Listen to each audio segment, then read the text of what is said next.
Greetings. My name is Michael Miller. This is a Michael Miller trademark training video out to you because you're watching. Thank you. It's meant for Michael Miller Pilates licensed affiliates, the Core New Core, and anyone interested in surviving as a Pilates instructor. So, seems like all I did was ramble yesterday. But I got to talk about breathing and about alignment and about reality. I have four titles today in my broadcast, and the first one is a quote, a question. Are you listening?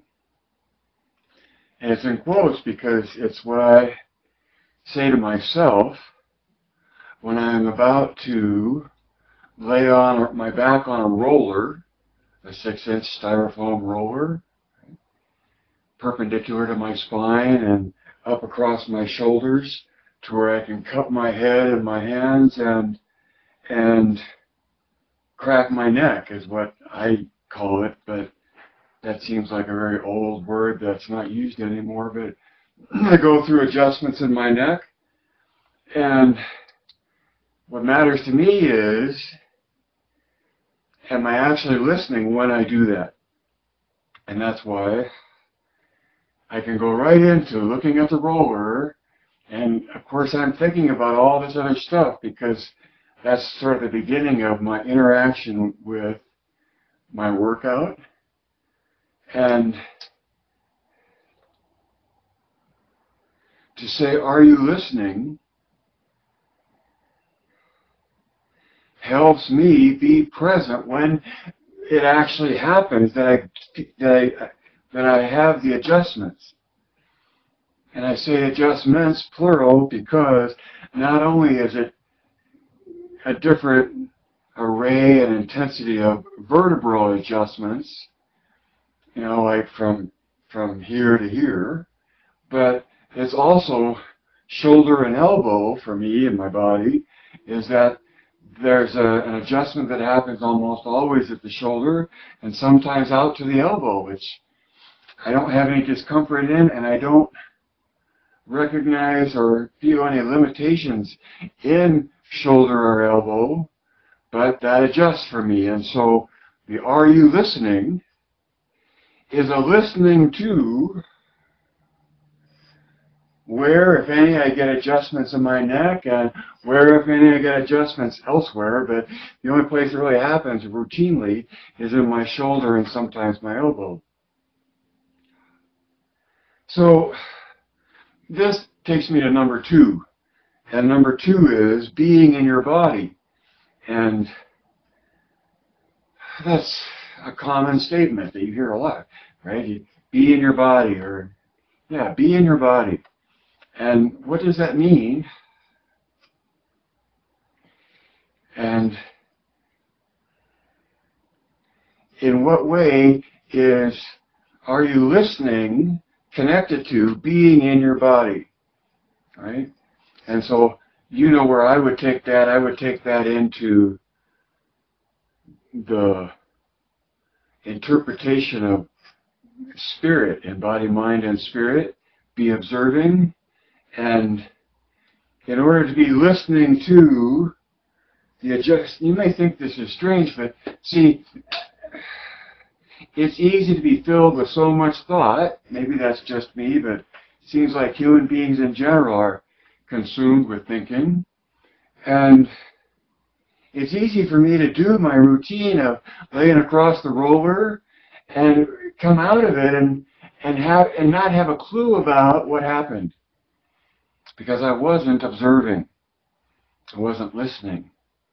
See? So,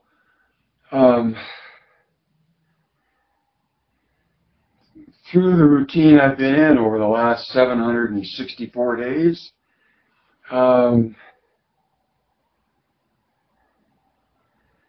it's come to me how significant it has been for me in coping with my existence to have a daily encounter where I have to be in my body, where I have to be listening, where observing has to be present. And observing, not out there, as though there isn't a body involved in the observer, but being in your body,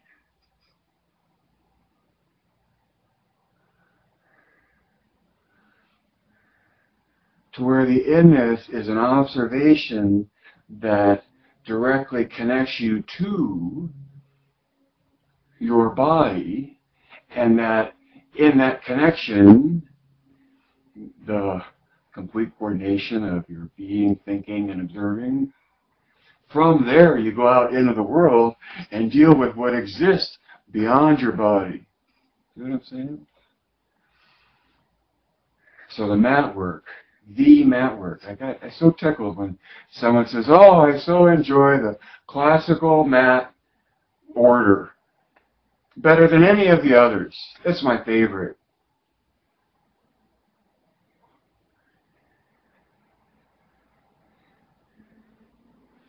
The conclusion that I would think is apparent is that there is something distinctive about the classical mat, and that it is so distinctive that variations on it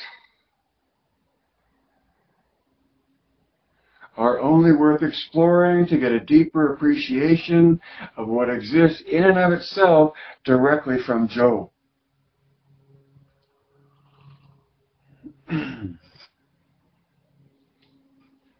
Number three.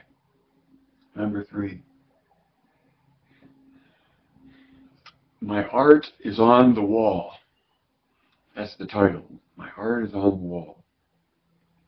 I'm fond of telling a story about the hermit who lives in the mountain and has taken to using blood from the animals that he kills to survive off of, right?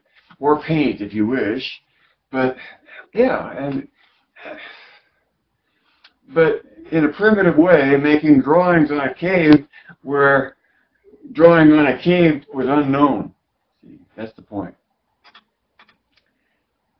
And word of the cave drawings had spread way down the valley to the village. And it was obvious to the hermit because there was this whole collection of villagers in a procession making their way up the mountain toward his cave. So the hermit proceeded to get as much of his drawings on the cave wall as he could before the arrival of the observers, of those who would make judgment, and merely in observing have an impact on what was before their arrival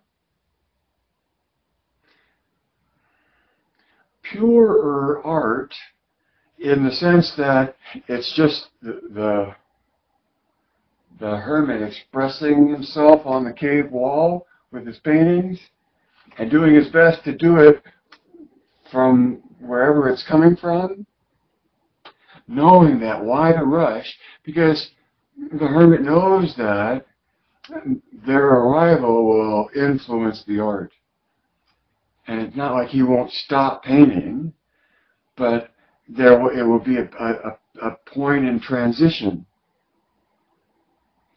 from when the art was purely generated from an experience that did not include, well, see, I already said in the story that word spread. How did word spread? I don't know. The point being that for a long time I felt like I was madly putting my art on the wall before the influence of critics showed up. Turns out I've gotten to do that most of my life, and in some way been sheltered by the critics. My part about the title, though, My Art is on the Wall, is that and that takes me to number 4. Well, number 4 is why license MMP photos? Why license my pictures?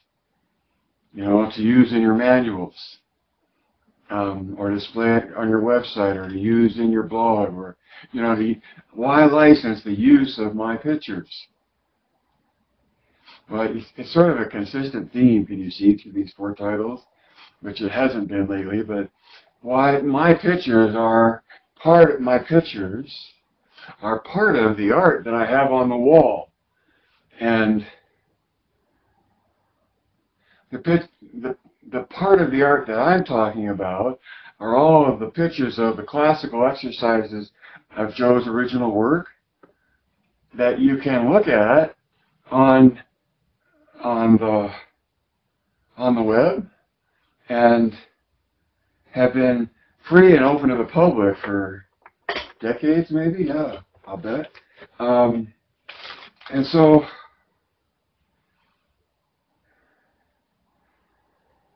like Billy Joel, I am at peace with human nature,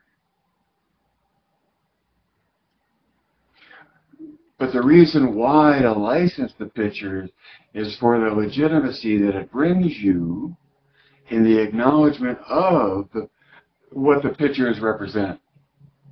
And you can say, oh, whoa, what do the pictures represent? Somebody south of the equator said, oh, you just have a bunch of pictures on the internet. And that's true. But collectively, they represent 98% of the classical work of Joseph Pilates.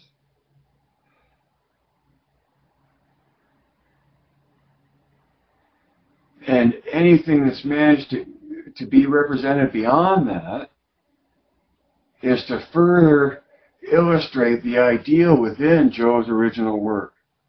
So I grant, you can learn and see Joe's original work from it, well, maybe his book, and that's all you need.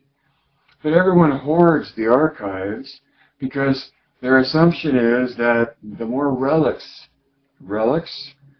like religious relics that you have in the attic, the more you can claim an air of authority based on what's undisclosed.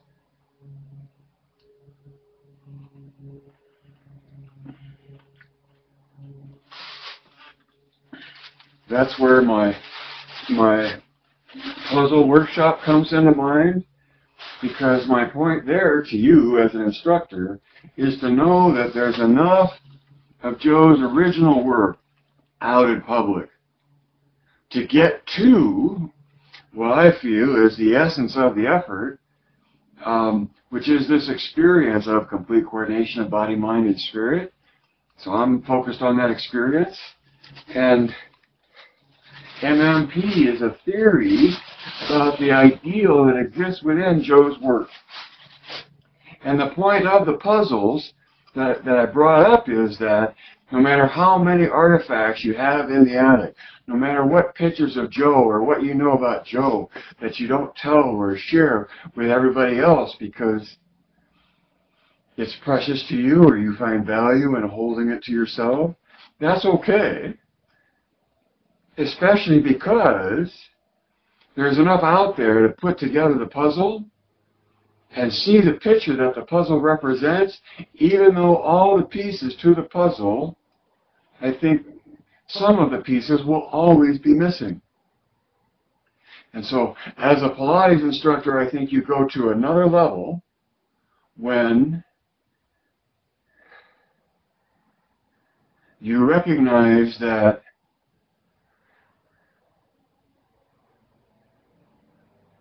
tradition will always have pieces of the puzzle missing,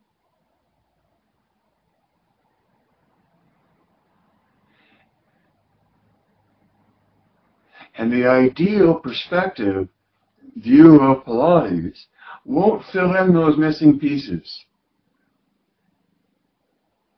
But knowing the view, the picture that is on the pieces, has you operating at a higher level to where the pieces that are missing don't matter.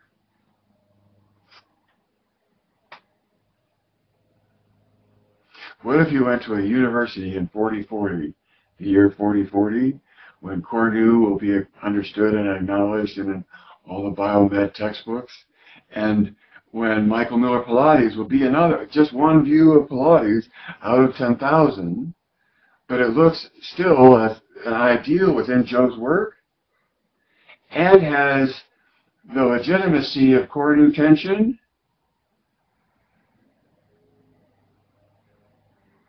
as a means to accomplish the experience that MMP points to. And so why license MMP pictures? Because they're the best out there. And not only are they the best out there, in my opinion, of course, and I'm not supposed to say that, like Bruce Lee says, so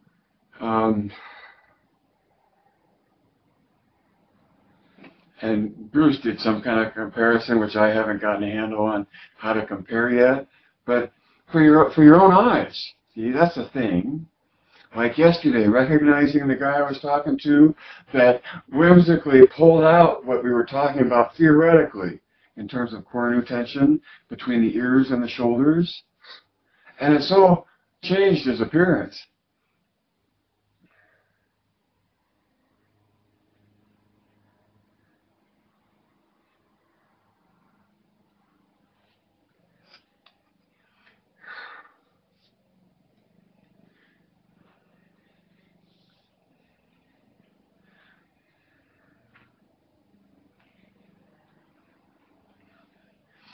So,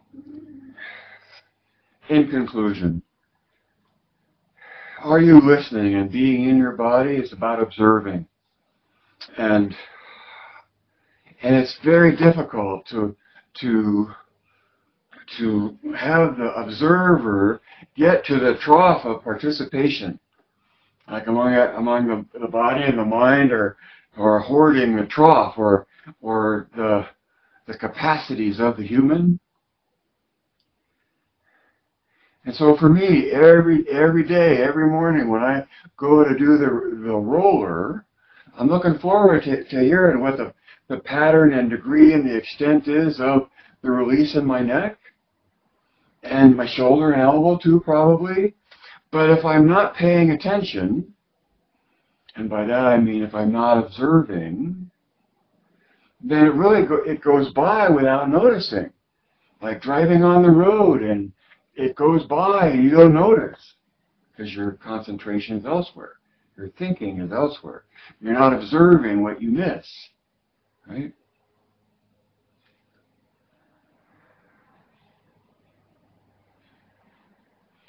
Now, a lot of my art, I think, is in video, because I've spent the last 761 days, weekdays of that time period, broadcasting, and that's been the latest effort by me to conceptualize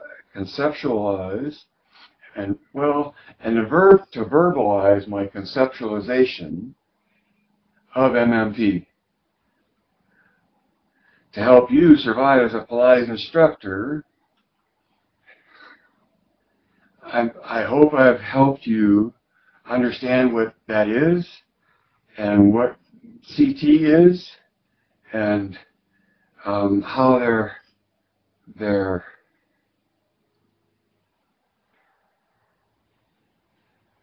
meaningful in helping you survive as a Pilates instructor.